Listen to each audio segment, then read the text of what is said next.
In the previous lecture, we have seen the pin diagram of 8085.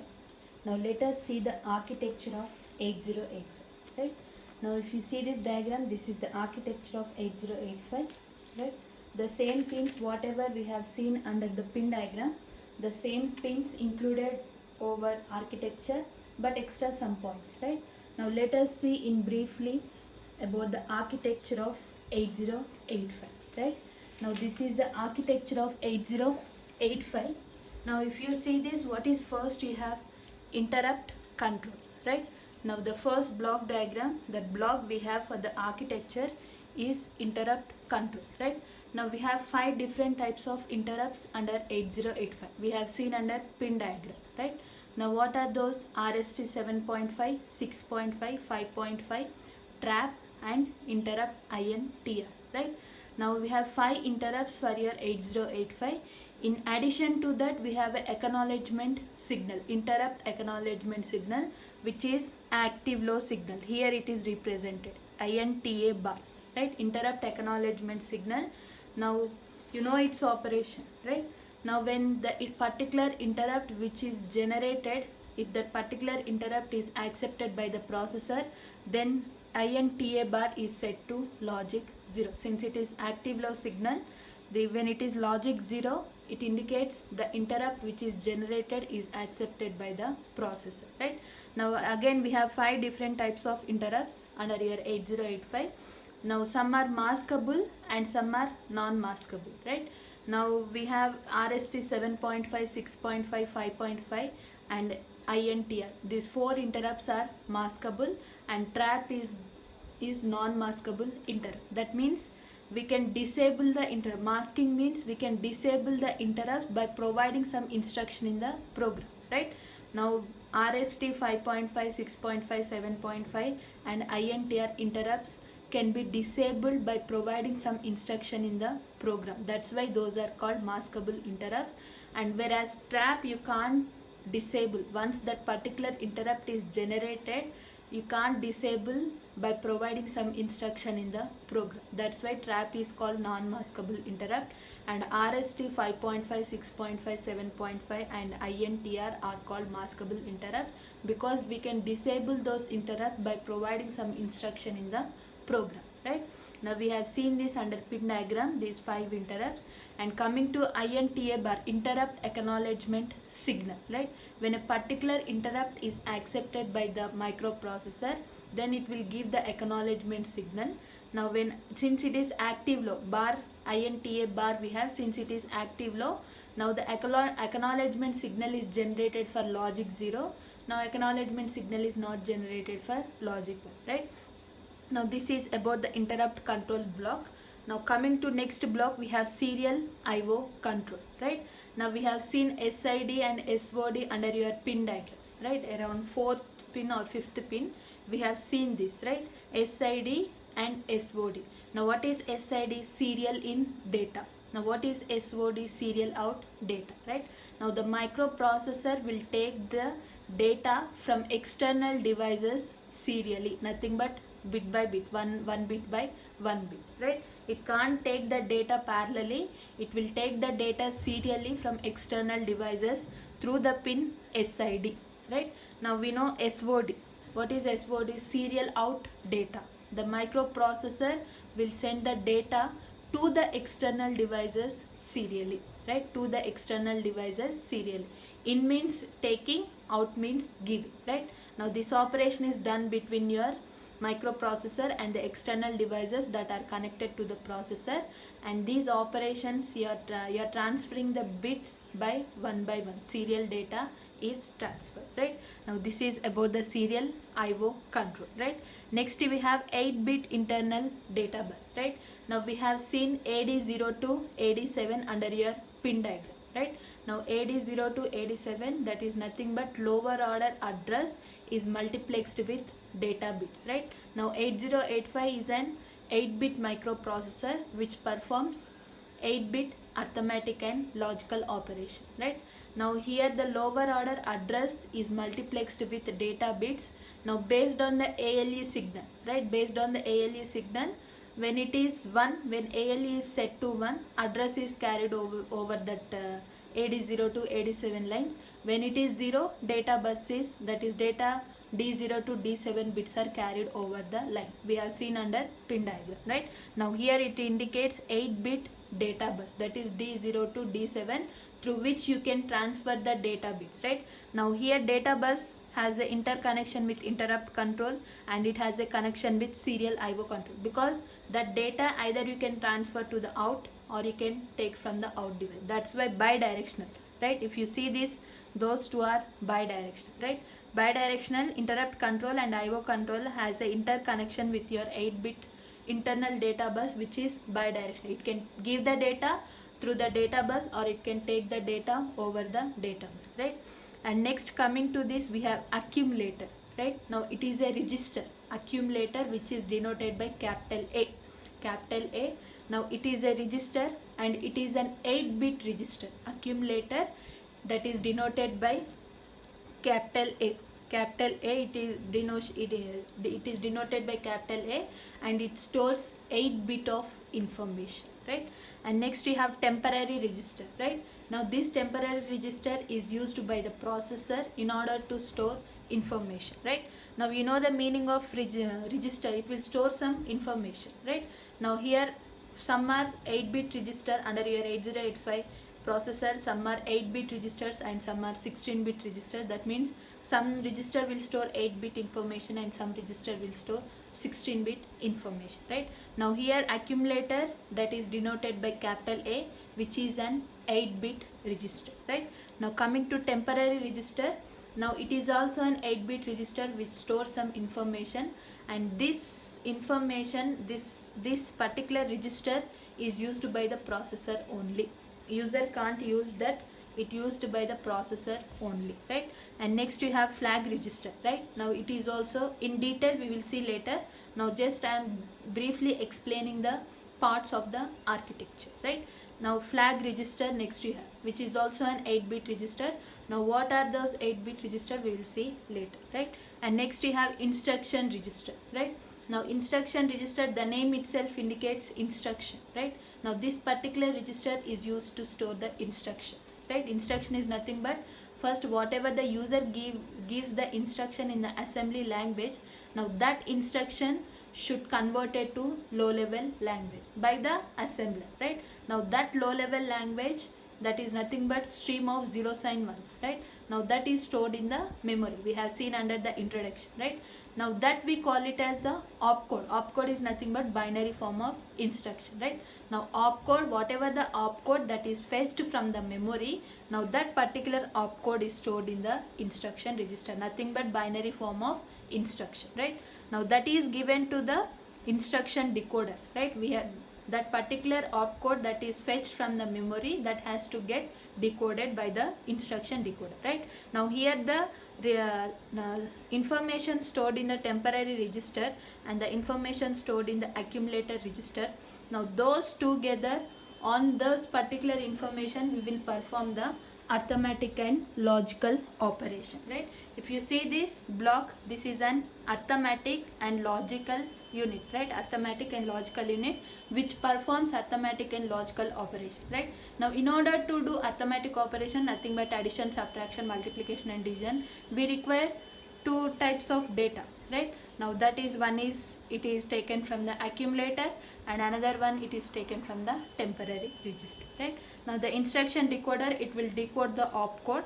Now here you have set of register, right? Here you have set of register, that is W register, Z register, which are also temporary registers, right? We will see the register organization of 8085 after this, right? Which includes accumulator, temporary register, flag register and instruction register, right? Now W register, Z register are the temporary register, another two more temporary registers of the microprocessor, right? And next we have B register, C register, D register, E register, H register, L register, right? Now these are the set of registers that are used to store the information either in the form of 8-bit or in the form of 16-bit, right? Now how it will store the data in the form of 16-bit, we will see after this, right? And next you have program stack pointer, you have, right? You know what is meant by the stack. and next we have program counter, you know, PC, right? And next we have increment or the decrement address slash. In order to perform increment operation or the decrement operation, this particular, through this slash we will do that, right? Now this is given to address buffer, address or data buffer. We have seen address buffer. Address buffer includes A8 to A15 lines, higher order address line, that is A8 to A15 address lines, and the address or data buffer, which is nothing but multiplexed lower order address, that is AD0 to AD7, right? Now here you have address or data buffer AD0 to AD7, and address buffer which includes A7 to A8 to A15, right? Now here how many data lines you contain? It contains 8, right? Now it contains 16 address lines and 8 data lines. Now what is the memory of 8085? 2 power number of address lines, 2 power 16, that you will get 65,535 or 535 or 536. Now we will round off to a nearest value, that is the memory of 8085, which is given by 64 kilobytes, right? Now all these are interconnected to one another.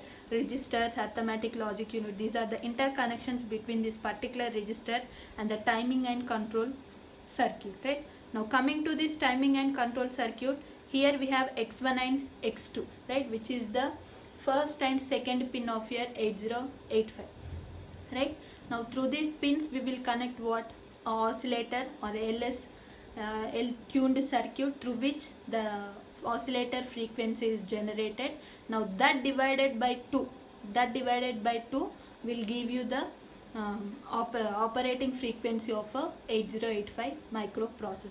You see, if the oscillator frequency is 6 megahertz, then the 8085 operating frequency will be 3 megahertz, because internal clock generated divides the oscillator frequency by 2, right? Now whatever the internal clock generator that is present in the 8085, now that divides the oscillator frequency by 2. If you are connecting a oscillator with a frequency of 6 megahertz, now that will divide by 2 by the internal clock generator, then the operating frequency of 8085 will be 3 megahertz, right? Now here through X1 and X2 we will connect a tuned circuit through which the oscillator frequency is generated, right? Divide by 2 will give you the operating frequency of 8085, right? And next you have clock out, right? Now this is a system clock that is used by the external devices, right? We have seen this is one of the pin under your pin diagram of 8085. Clock out, this is the system clock that is given to the external devices, right? Next you have ready signal, right? Now microprocessor sends whether the external devices or the peripherals are ready for the data transfer or not, right? Now that is given through information ready signal, right? Now read signal, reading the data. Write signal, writing the data. We have seen all this under your pin diagram. And next ALE, address latch enable. When it is 1, we will carry the lower order address over the AD0 to AD7 lines. When it is 0, we will carry the data lines over that, right? And next we have status signals S0 and S1, right? S0 and S1, right? We have seen this block, that is table, in the previous lecture.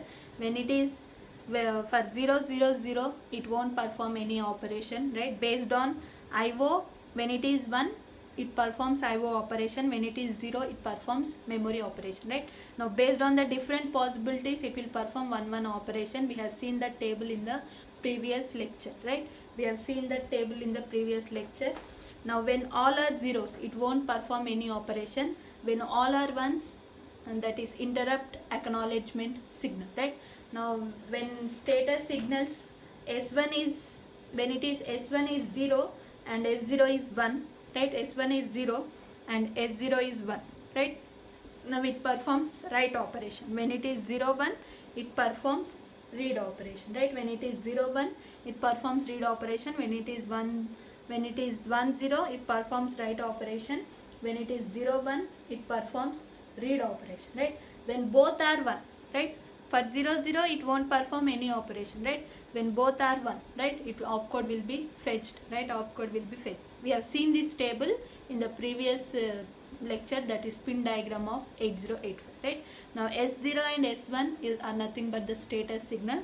Now IO slash memory bar, when it is 1 it indicates IO operation, when it is 0 it indicates memory operation, right?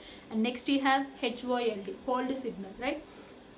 When other peripherals, nothing but external devices, want to access the address bus, data bus or the control bus, at that time this particular signal is generated. Whatever the external devices are there, now that external devices want to access the address bus, data bus or the control bus, now that will generate the hold signal, right? Now when that hold signal is accepted by the processor, right? Well, once the request is given from the external devices in order to access the address bus, data bus or the control bus, now once that request is accepted, then it will generate acknowledgement signal. This request is given from the external devices. Once that request is accepted by the microprocessor, then it will generate acknowledgement signal. Now it is up to the processor whether to accept the hold signal or not, right? Hold signal, it is a request from external devices to access address bus, data bus or the control bus. And next we have hold acknowledgement signal. Once the hold signal is accepted by the processor, then it will give acknowledgement signal, right? Next we have reset in. Now it is an active low signal, bar, right? It is an active low signal. When it is 0, it sets the program counter to 0, right? Now next we have reset out, right? In order to reset your processor, we will use this signal, reset out signal. Now once the microprocessor has been reset, now whatever the devices, external devices that are connected to the microprocessor should also get reset, right? Once the processor is under reset state, now whatever the external devices that are connected to your processor, that should also be under reset, right? Now we have seen this timing and control, right? We have seen this interrupt control under your pin diagram, and also serial IO control, that is SID SOD pin under your pin diagram. Now left out part is, now we know what is A8 to A15 address lines, AD0 to AD17, that is multiplexed address, lower order address and data line. Now let us see this accumulator temporary register, this middle part, right? Only the left out part. Now except that everything covers under your pin diagram, right? Now only the left out part is the middle part. Let us see this middle part. What is accumulator, what is temporary register, what is flag register, what is instruction register, what is ALU unit, and what is instruction decoder, right? Now what is W register, Z register, B register, this set of register including stack pointer, program counter, increment or decrement, address line. Only the middle part that I have to cover under this architecture, except that everything is covered under your pin diagram, right? Now let us see one by one, right?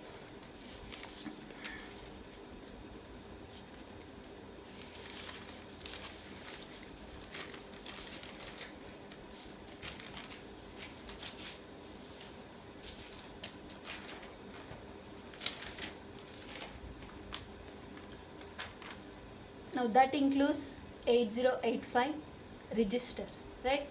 Now let us see one by one. The middle part almost all included are your registers only, right? Now let us see the registers under 8085 microprocessor, right? Now these 8085 registers are classified into 4 types, right? Now this 8085, whatever the registers we have accumulator register, temporary register, flag register, and we have instruction register, and we have WZ register, which are also temporary register, and we have BC register, HL register, stack pointer, program counter. Now all these are the set of registers. Now that will come under your different types of 8085 register organization. We call it as register organization of 8085, right? Now let us see the registers under your 8085 microprocessor.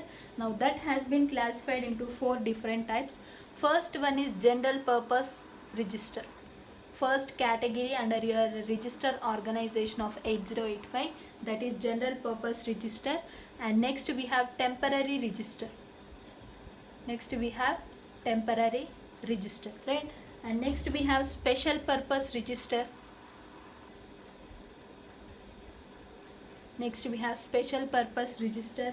And next we have 16-bit register, right? Next we have 16-bit register. Whatever the register that are available for your 8085, now that set of registers are classified into 4 different types, right? One is general purpose register, and another one is temporary register, and another one is special purpose register, and another one is 16-bit register, right? Now coming to general purpose register, right? Coming to general purpose register, now we have B, C, right? We have B, C, D, E, H, L, right? Now let me see under. Now this is the architecture. Now we have B register, C register, D register, E register, H register, and L register. Now these 6 register together we call it as general purpose register, right? Register B, C, D, E, H, L, right? Now which these are your general purpose register, right? Now what are temporary registers? Now we have second type, that is temporary registers. Now we have temporary register that is given to a arithmetic and logical unit, right? Now after that you have W register, and after that you have Z register, right? W register and Z register. Now coming to special purpose register, now what are special purpose register? You have accumulator, right? Now we have accumulator, and you have flag, right? Accumulator, flag, and instruction register, right? Now all these 3 registers are special purpose register, right? Now coming to 16-bit register, you have program counter and stack pointer, right? Now these are 16-bit registers, program counter and stack pointer. Now let me see this under your architecture, right? Now we have accumulator, right? Accumulator, flag register, and instruction register, right? Accumulator, flag register, and instruction register. These 3 are which register? Special purpose register, right? Accumulator, flag register, instruction register are special purpose register, right? And next you have temporary register and W register and Z register. These three are temporary register, right? And this is covered. This is special purpose register, this is temporary register, this is special purpose register, and instruction register is also special purpose register. W register, Z register are temporary register, and the remaining are B, C, D, E, H, L, right? B, C, D, E, H, L are called your general purpose register, right? Now coming left out part is stack pointer and program counter. Now those are 16-bit register, right? Those are 16-bit register, right? Now since those are used for general purpose, we are calling it as general purpose register. Now since the data stored under your temporary register is for temporary purpose, that's why that name is given to those register, that is temporary register, right? And those special purpose register, right? For specially we are having this register to store the data. That's why those are called flag register, instruction register, accumulator, or special purpose register. Since these are 16-bit, stack pointer and the program counter are 16-bit, that's why those are 16-bit register, right? Except this program counter and stack pointer, remaining all are 8-bit registers only. Remaining all are 8-bit register only, right? Now we have accumulator, that is special purpose register, temporary register, the name itself which comes under temporary category, flag register which is a special purpose register, and instruction register which is a special purpose register, and W register, Z register which is temporary register. The data stored under this W and Z are temporarily, that's why those are called temporary register. Next we have B register, C register, D register, E register, H register, and L register. Now all these are used for general purpose, that's why those are called general purpose register, right? And next we have stack pointer, program counter. Now since these are of 16-bit, now that's why those are called 16-bit register, right? Now let us see one by one register, right? Now let us see one by one register. Now first let us see general purpose register.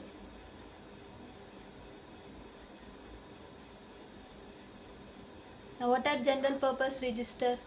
Which are used for general purpose. The name, by the name only you can say, right? Now what are the different types of general purpose register? We have B register, C register, D register, E register, H register. Now total 6 registers are under your general purpose, that is B register, C register, D register, E register, H register and L register, right? Now these are 8-bit register. All these 6 registers are 8-bit register, right? And these can be used individually those are 8-bit, right? Now together B is an 8-bit register, C is an 8-bit register, D is an 8-bit register, E is an 8-bit register, H is an 8-bit register, L is an 8-bit register. Individually those can be used, but together as a pair, right? B, C as a pair, right? Next pair will be D, right? Next pair will be H, right? Individually they can be used to store the data, or as a 16-bit register pairs, that is BC, DE, HL, right? Now here B is of how many bits it will store? 8 bits. Now C is of 8 bits. Now this together a pair it will store 16-bit data. Now together a pair it will store 16-bit data. Now this also it will store 16-bit data, right? Now if you see this, now I have a pair BC, right? Now lower order data, that is 0 to 7, 0th bit to 7th bit will be stored under your C, and 8th bit to 15th bit will store under your B. Now the same category is followed under your DE and HL. Now we have DE, right? Starting from 0 to 7 bits that are stored under your E register, and 8 to 15 bits that are stored under your D register. Now similarly for HL, right? Starting from 0th bit to 7th bit, total 8 bits that will store under your L register, and 8th to 15th bit that will store under your H register, right? Now this is about the general purpose register, right? Now in order to store the data in this register, to store and read the data from this register, bus access is not required, right? Now if a particular data is stored under your BC, DE and HL, right, you can directly access that data without any bus access, right? Without any bus access you can directly access that data. That is the main advantage of this general purpose register, right? Now if you are storing the same data in the memory location, there we require the bus access in order to take the data, but here we don't require any bus access in order to read the data from this particular register. The name itself indicates general purpose. Directly you can read the data without any bus access, right? Now let me briefly explain again. General purpose register are 6 different types of register, that is B register, C register, D register, E register, H register and L register, right? Now these 6 register are general purpose register. Now all these are of 8-bit register, right? All these are of B is an 8-bit register, C is an 8-bit register, D is an 8-bit register, so on up to L is an 8-bit register. That means it will store the data which is of an 8-bit, right? Now these registers can be used individually or it can be used as a pair, right? If we use individually, it will store only 8-bit data. If you are using it as a pair, that is B, C, D, E, H, L, there you can store 16-bit data, right? Now these registers, either you can use individually to store 8-bit information, or you can use as a pair, that is B, C, D, E and H, L, to store 16-bit information, right? Now if you are using it as a pair, lower order data, right, starting from 0 to 7th bit, that it contains 8-bit, that is resides under your C register. Now 8 to 15 bits resides under your B register. Now the same 0 to 7 will store under your E register, and 8 to 15 bits store under your D register, right? Now similarly for HL register also, 0 to 7 will store under your L register, and 8 to 15 will store under your H register, right? Now this is how to store the information under your general purpose, right? Now here to store and to read the data, right, in order to store the data into this register, or to read the data, reading and writing, nothing but in order to store the data into that registers, or in order to take the data from that register, we don't require any bus access. The name itself, general purpose, right? That is the main advantage of this general purpose register. Directly you can take the data without using any bus, right? Directly we can take the data without using any bus. If the same data, if you are storing under your memory location, if the same data, if you are storing under your memory location, there we require bus access, right? There we require bus access, but here we don't require any bus access in order to store the data or to read the data from this set of general purpose register. That is the main advantage. We don't require any bus access for reading the data or writing the data from this general purpose register. If the same data, if you want to store under your memory location, now there we require a bus access in order to read the data or to write the data, right? Now this is about general purpose register, right? Now coming to next type of register. Now what is next type of registers? We have temporary, right? We have temporary register, right? Now what are different temporary register? We have one temporary register, right? And we have W register and we have Z register. One temporary register and we have W register and Z register, right? Now all these three are 8-bit registers only. Temporary register is an 8-bit register, that means it will store 8-bit data.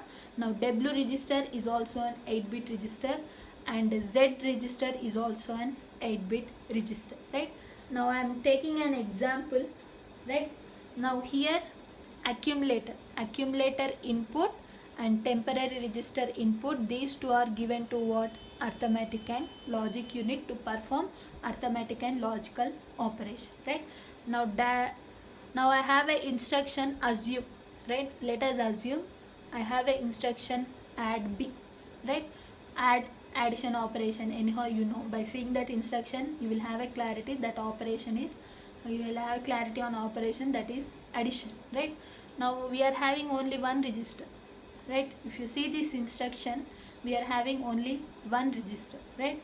Now what this instruction operation is, now what is the operation of this instruction, right? Now this includes adding the contents of B register with the contents of A register, and the result is stored under your A register, right? Result is stored under your A register. If you see these directions, then you will know, right? Contents of A register are added with contents of B register and the result is stored under your A register, right? Add A comma B or add B, both are same. You don't need to mention accumulator register separately in the instruction. If you won't mention, directly it will take the content from the accumulator register, because that is connected to ALU. Why it will take directly? Because that is directly connected to the arithmetic and logical unit. If you see this, directly it is connected to arithmetic and logic unit, right? In order to perform arithmetic and logical unit operation, directly it will fetch the data from your accumulator register. Whether you mention A register in your instruction or not, it won't get differ, right? No need to mention. Whether you mention A register also, it will take data from that A register only. If you won't mention also, it will take data from the A register. Why? Because accumulator is directly connected to your arithmetic and logical unit, right? Now what is another register that is connected to your arithmetic and logical unit? Temporary register, right? One data it will collect from accumulator register and one data it will collect from temporary register, right? Now here add B indicates contents of B are added with contents of A and the result is stored under your A register, right? Result is stored under your A register, right? Now directly we can give the data under your accumulator register, because that is connected to your arithmetic and logical. Directly we can store that data, right? Now whatever the data that you are storing under your B register, now that has to transfer to your temporary register. That has to transfer to your temporary register. Add B, right? If you see this, the ALU takes inputs from register A and the temporary register, right? But here we have the instruction add B, right? Now that indicates contents of A are added with contents of B, result is stored under your A, right?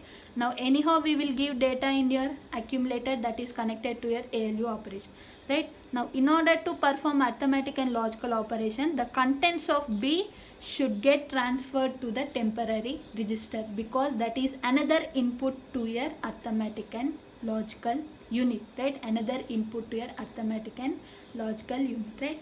Now I will give another example. Mul C. Assume mul C. Now which operation? Multiplication, right? Now it indicates contents of A are multiplied with contents of C and result is stored under your A, right? Now in order to do this operation, we have to use arithmetic and logical unit. One data you'll get from accumulator, right? Another data is stored under your C, right? In order to do that ALU, this has to get transferred to temporary register, right? Now ALU takes two inputs, that is accumulator and temporary data register.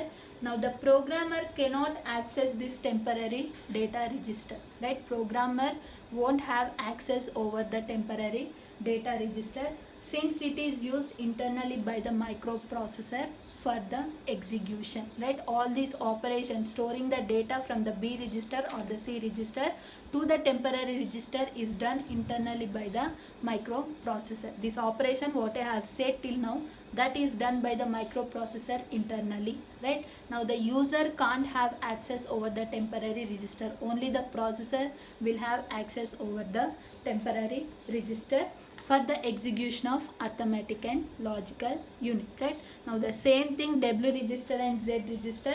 Now these are the 8-bit temporary register.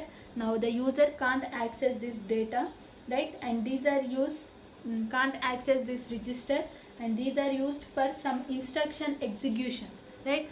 W register and Z register are used from some instruction execution like XCHG, which indicates exchanging. XCHG, these instructions will have a separate topic, that is instruction set. XCHG, which indicates exchange, and you have jump, right? You have special instruction for that particular instruction if you want to store data temporarily. Now W and Z registers are used, right? Now this is about the temporary register, right? Now let me briefly explain. We have three temporary registers. One is temporary register and W register and Z register, right? Now arithmetic and logic unit, the inputs to your ALU unit, that is one is from accumulator. If you see the block diagram you will understand, right? For the arithmetic and logic unit, two inputs you are giving, one is from accumulator and another one is from temporary register, right? Now user or the programmer won't have access over this temporary register. Microprocessor, only the processor will have the access over this temporary register, right? Now let us, I have given an example. Now add B, right? Contents of B are added with contents of A and result is stored under your A, right? Now directly we can store the data under your accumulator. Now that one input is directly connected to your ALU, right? Now the contents of B are transferred to the temporary register, right, in order to do the ALU operation. Now this process is done by the processor, right? Now the contents of B are, once we give the instruction, right? Once we give the instruction, now let us assume I have given the instruction add B, right? Now what processor will do? We will give the data under your accumulator, right? Now what processor will do? Contents of B are transferred to the temporary register in order to perform arithmetic and logical operation, right? Now for that purpose we will use the temporary register that is connected as one of the input to your arithmetic and logic unit. And next we have W register and Z register, right? Now these are also temporary registers. Now programmer can't have access over this register. Now these are used for storing the instruction of special instructions like exchange, and for special instruction, in order to store the information, we will use this temporary register, that is W register and Z register, right? Now coming to third type of registers, that is special purpose register, right? Third type of register, that is special purpose register, right? Now what are special purpose registers? We have accumulator, right? Accumulator, and one is accumulator, and another one is flag, and another one is instruction register, right? Accumulator, and another one is flag, and another one is instruction register. Now all these three registers are of 8-bit. All these three registers are of 8-bit, right? Accumulator is an 8-bit register, flag is an 8-bit register, and instruction register is also an 8-bit register, right? Now accumulator, if you see, now this is used for arithmetic and logical operations as well as IO operation. It will store 8-bit data, right? Accumulator, it will store 8-bit data, and the maximum result of arithmetic and logical operation is stored in the under your accumulator, right? Now as I have said, add B, right? Maximum result for any ALU operation, maximum result is stored under this particular accumulator. That's why it came into a special category, special purpose register, right? You can give the data through that accumulator, and you can store the data. Result can be stored into that accumulator. Two operations: input you can give, input you can provide through that register, and output result also can also be stored under your accumulator. That's why it came under special purpose, right? Now accumulator is an 8-bit register, right? Now let us see instruction register, right? Now the instruction register, see, we have seen opcode, right? Now we will provide the instruction in assembly language in this microprocessor, right? Now the instruction has to get converted to low level language by the assembler. Since it is assembly language, instructions provided under your assembly language has to get converted to low level language by the assembler, right? Now that low level language you are storing in the memory, right? Now that we call it as opcode, nothing but binary form of instruction, right? Now the opcode, here opcode is stored, instruction is stored, nothing but first that instruction is converted to low level language, nothing but stream of zeros and ones, that we call it as opcode. Now the instruction register, whatever the opcode that is fetched, that is stored under your instruction, right? Whatever the opcode that is fetched from the memory, opcode is nothing but binary form of instruction, right? Binary form of instruction. Instruction has to get converted to low level language that you are storing under your memory. If that is accessed once it is fetched by the processor, it will store under your instruction register, right? Once the opcode is fetched by the microprocessor, it will store under your instruction register, right? Now coming to one more special purpose register, that is flag register. Now this is also an 8-bit, right? This is also an 8-bit. Now let me draw. It has from D 2, 3, 4, 5, 6, 7 and 8. D0, D1, D2, D3, D4, D5, D6, so on up to D7, right? Now this is very, very important. Now here you have at your D7th bit you have S, right? And here you have 0, Z, that is indicate 0 flag, and here don't care, no flag, right? No flag at this particular position. And next you have AC, auxiliary carry, right? And next you have don't care, nothing but no flag, not registered. And next you have parity, no flag, carry, flag, right? Now let us see the individual, right? Let us see the individual flags, right? Let us see individual flags, right? It is an 8-bit register, right? Flag is an 8-bit register. Now here this is the block of a flag register, right? Since it is an 8-bit register, now here it is the block of a flag. Here you have to go from D0 to D7. Always you have to go from low to high, right? Now the what is first bit, you have carry flag, right? Now either it has to set to 1 or it has to set to 0, right? When it is set to 1, now what it indicates, while performing the arithmetic, while performing the addition operation and borrow operation, you are having this carry, right? Now that indicates when it is set to 1 when there is a carry while performing addition operation, or a borrow while performing subtraction operation, right? See, you are doing addition operation or you are doing subtraction operation, right? Now in order to do addition operation you require two types of data, and in order to do subtraction operation it requires two types of data, right? When this flag is set to 1, that indicates while doing addition operation there is a carry, or while doing subtraction operation there is a borrow, right? Now when it is set to 0, no carry while doing addition operation, and no borrow while doing subtraction operation. 1 indicates while doing addition operation there is a carry, or while doing subtraction operation there is a borrow, right? Now that at that particular position this flag is set to 1. Now D1 you have don't care, right? Anyhow that is not registered for any flag. And next D2 you have P indicates parity, right? Now let us assume this is the output of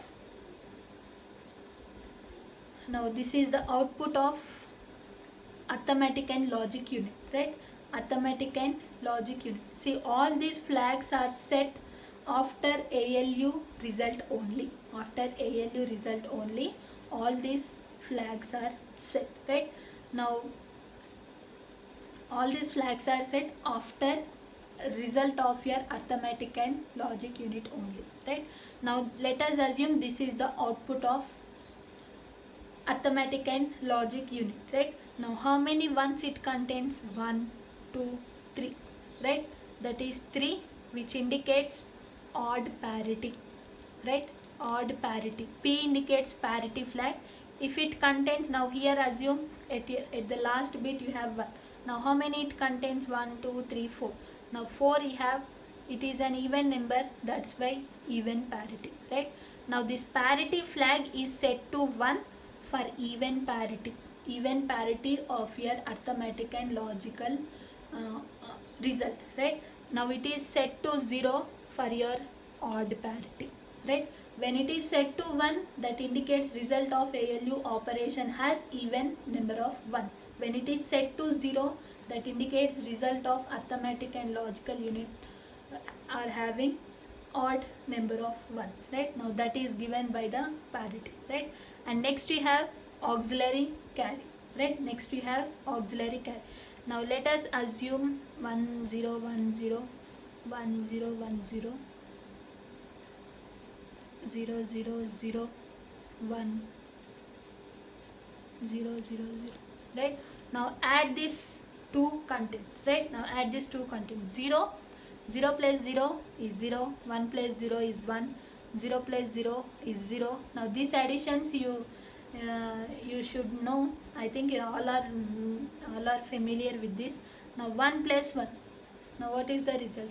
1 plus 1.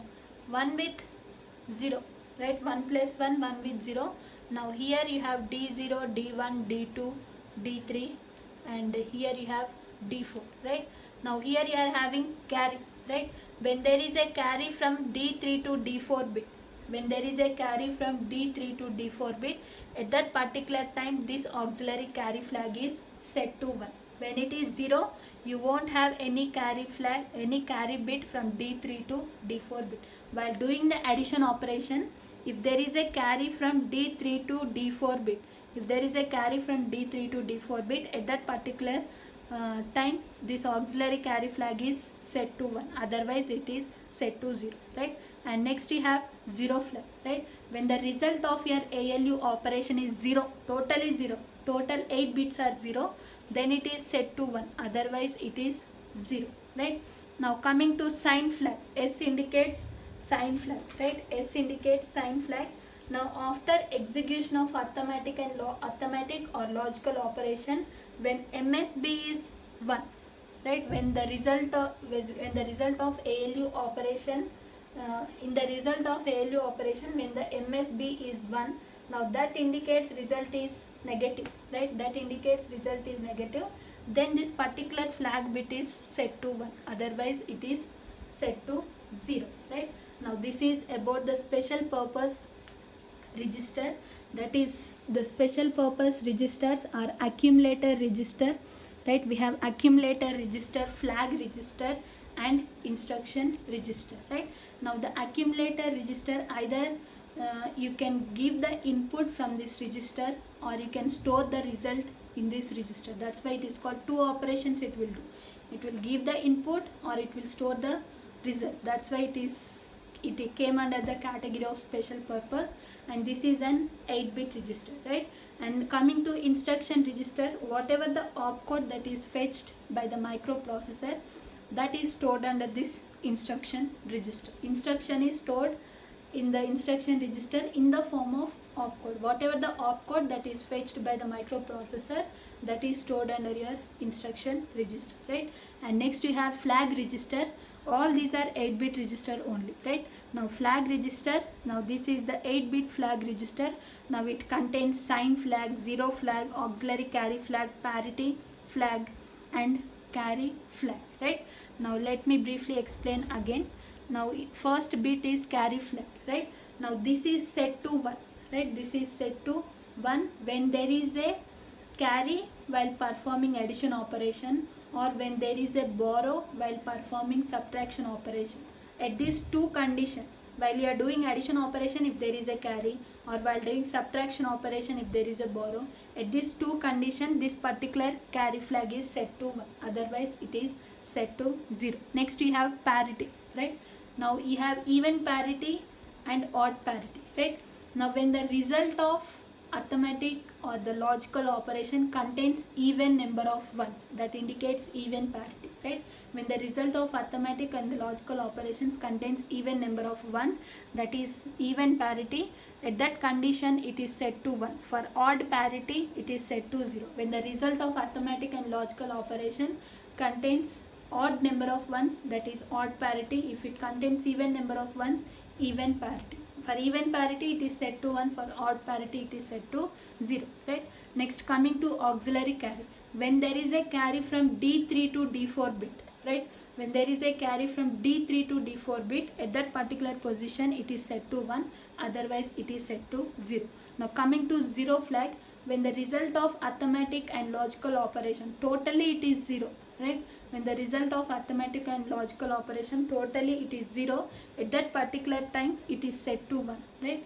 If you are 8 bits, if you are getting it as 0, result of ALU operation 8 bits you are getting it as 0, at that particular position it is set to 1, otherwise it is set to 0, right?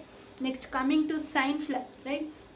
See, if the result of arithmetic and logical operation under the result of your ALU, if the MSB is 1, right? And this is while doing subtraction operation, right? When the MSB is 1, most significant bit, right?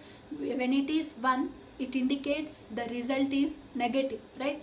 Now for that particular position it is set to 1, otherwise it is set to 0, right? When the result of your arithmetic or logical operation, in the result of your arithmetic or logical operation, if MSB is 1, at that time this flag is set to 1, otherwise it is set to 0, right? Now this is about the special purpose register. Now only the left out register are your 16-bit register, right? Now we have 16-bit register. Those are two types. One is program counter and another one is stack pointer, right? Program counter. Now what program counter will do? It will store the address of the next instruction that is to be executed, right? Program counter, and this is an 16-bit register, and stack pointer, it is also in 16-bit register. Now the program counter will store the address of the next instruction that is to be executed, and that is of 16-bit register. Now coming to stack pointer, now it holds the address of most recent stack entry, right? It stores the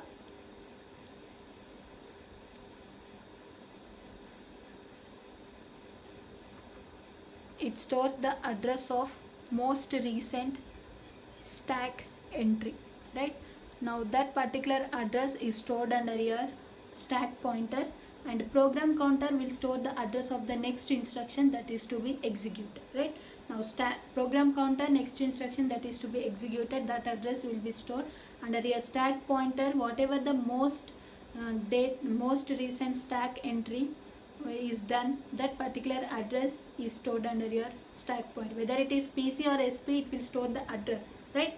Now program counter, whatever the next instruction that is to be executed is that instruction address is stored under your PC. Now whatever the data that is recently entered into the stack, now that address is stored under your stack pointer, right? And these are of 16-bit register. It will store the address of the next instruction that is to be executed, and it stored the address of the most recent stack entry, and these two are 16-bit register, right? Now what are left out? And we in interrupt decoder, right? Interrupt decoder, we have interrupt decoder, instruction decoder, not interrupt decoder. Instruction register, it is given to the if you see this left out part is everything is covered, right? Now this and this increment or decrement address latch is left out. Now instruction decoder, now what instruction register will do, it will store the opcode of the opcode that is fetched by the microprocessor. Whatever the opcode that is fetched by the microprocessor, that opcode is stored under your instruction register. Now that opcode is decoded by the instruction decoder. Now that is connected to your timing and control circuit. Now the left out is increment or the decrement address latch, and this is also 16-bit register, increment or the decrement address latch. Now this is used to increment or decrement the contents of PC or the stack point. Increment means +1, decrement means -1, right? Now in order to increment or decrement the contents of stack pointer or the program counter, this particular latch is used, right? Instruction decoder will decode the opcode that is stored under the instruction register, and increment or the decrement latch, which is also in 16-bit register.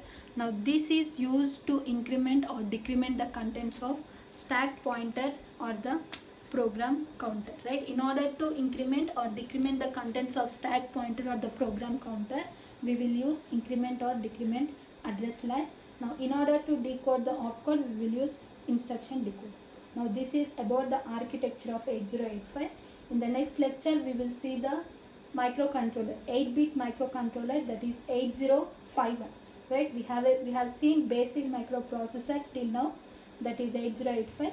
In the next lecture, we will see the basic microcontroller, which is also an 8-bit, and that is 805, right? Thank you.